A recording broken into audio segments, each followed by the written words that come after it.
नमस्कार दोस्तों, मैं मनोज मुसाफिर साहू नेशनल आवाज यूट्यूब चैनल पर आप सभी का स्वागत करता हूं। 3 दिसंबर 2023 को रिजल्ट आया छत्तीसगढ़, मध्य प्रदेश और साथ में राजस्थान का।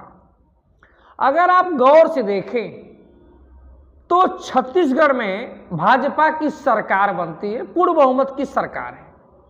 लोग तर्क वितर्क कर रहे हैं कि आखिर में कांग्रेस की सरकार वहां क्यों नहीं बने। मैं बार बार वीडियो बनाने से पहले, चुनाव का रिजल्ट आने से पहले मैंने ये बात समझाई और बताई थी कि छत्तीसगढ़ में सिर्फ और सिर्फ साहू समाज जो 25% वोट बैंक है वो डिसाइड करता है कि सत्ता में कौन आएगा।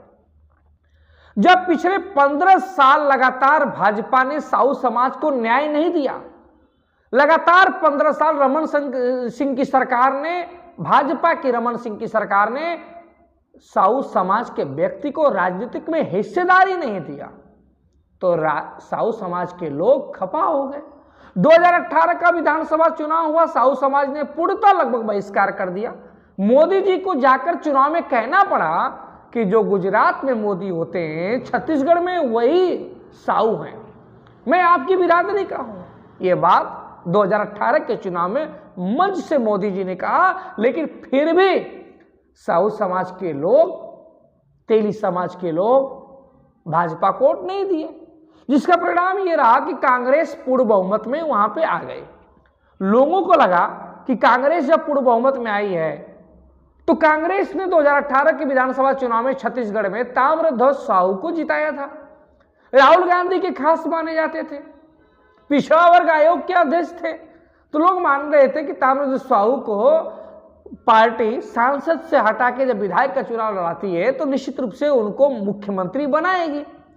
नाम भी मीडिया में आने लगा, लेकिन राहुल गांधी जी ने उनको मुख्यमंत्री नहीं बनाया, भूपेश बघेल को बना दिया मुख्यमंत्री। हालांकि भूपेश बघेल ने पिछड़ों के लिए काम करते रहे, लेकिन साहू समाज के लोग उतनी संख्या में, अनुपातिक संख्या में आगे नहीं बढ़ पाए तो साहू समाज के लोग खफा हो गए। अब अंदर खाने उसको खपा चल रहे थे। मोदी जी इस बात को समझ गए थे, इसीलिए उन्होंने छत्तीसगढ़ में चुनाव से साल भर पहले अरुण साव तेली समाज के व्यक्ति को वहां पे भाजपा का प्रदेश अध्यक्ष बना देते हैं।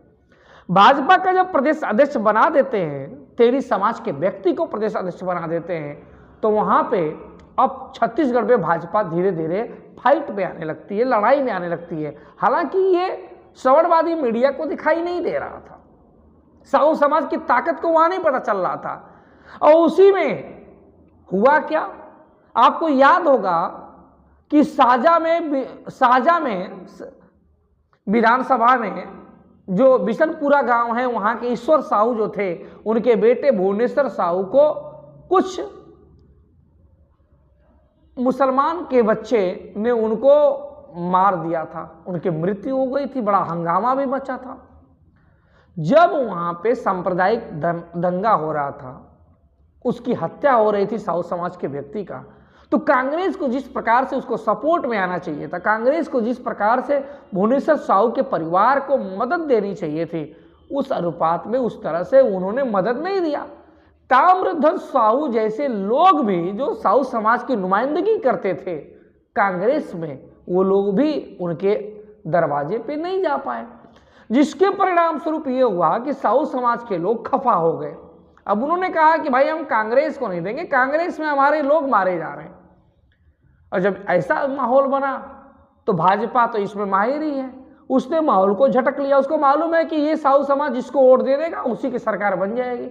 भाजपा प्रदेश अध्यक्ष साहू समाज के व्यक्ति को पहले अरुण साहू के रूप में बना चुकी थी, उस पर से ये भुवनेश्वर साहू वाला मामला आ गया। अब क्या हुआ कि चुनाव के मौके के नजाकत को समझते हुए एक मजदूर जो तेली समाज के व्यक्ति, भुवनेश्वर साहू के पिताजी ईश्वर साहू थे, ईश्वर साहू को उन्होंने साजा विधानसभा से चुनाव लड़ा दिया। अब जब ईश्वर साहू को चुनाव लड़ा दिया तो ईश्वर साहू चुनाव लड़ने के बाद विजयी भी हो गए और वहां पे भाजपा की पूर्ण बहुमत की सरकार भी बन गई। लोग कह रहे हैं बार बार कि छत्तीसगढ़ में कांग्रेस कैसे हार गई, ओबीसी के लिए इतना काम किया था, ओबीसी के लिए काम किया था, तेली समाज के लिए क्या काम किया था, साहू समाज के लिए क्या काम किया था, एक तेलघानी बोर्ड ही तो बनाया था ना। तेलघानी बोर्ड क्या कोई संवैधानिक पद था? उससे कितनी हिस्सेदारी साहू समाज के लोगों को मिल गई। जब हमारी आबादी मुख्यमंत्री बनने लायक है तो वहां मुख्यमंत्री नहीं बनाया गया, कांग्रेस ने नहीं बनाया। अब हमारे लोगों ने बीजेपी को मौका दिया है। अगर बीजेपी ने चालाकी की, किसी अन्य समाज के व्यक्ति को अगर उन्होंने मुख्यमंत्री बना दिया, अरुण साहू जी को मुख्यमंत्री नहीं बनाया है, तेली समाज के किसी व्यक्ति को मुख्यमंत्री नहीं बनाया, तो फिर से परिणाम वही आएगा। अगली बार जब 2028 का चुनाव होगा तो फिर से भाजपा छत्तीसगढ़ में हार जाएगी, क्योंकि साहू समाज के लोग, तेली समाज के लोग छत्तीसगढ़ में बहुत जागरूक हैं। वो अपनी राजनीतिक हक और अधिकार की बात जानते हैं। उनको मालूम है कि हमें अधिकार लेना कैसे, छीनना कैसे। ये बात जितनी जल्दी ये पार्टियां, कांग्रेस हो या भाजपा, समझ लें उतना ही अच्छा है। लेट समझेंगे तो नुकसान उनका है, अपना नहीं है। मैं अपील करता हूं भाजपा के लोगों से कि आप मुख्यमंत्री साहू समाज, तेली समाज के व्यक्ति को छत्तीसगढ़ में बनाइए। अगर आप चाहते हैं लंबे समय तक वहां बने रहना तो बाकी मर्जी आपकी।